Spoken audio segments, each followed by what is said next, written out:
நாம உள்ள போக வேண்டாம். இதை தவிர வேற வழி இல்ல.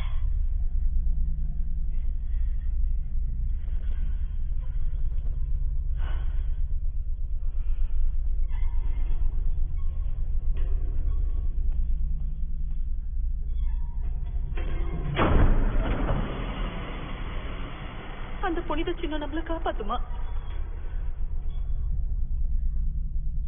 காப்பாத்துன்னு நம்புவோம்.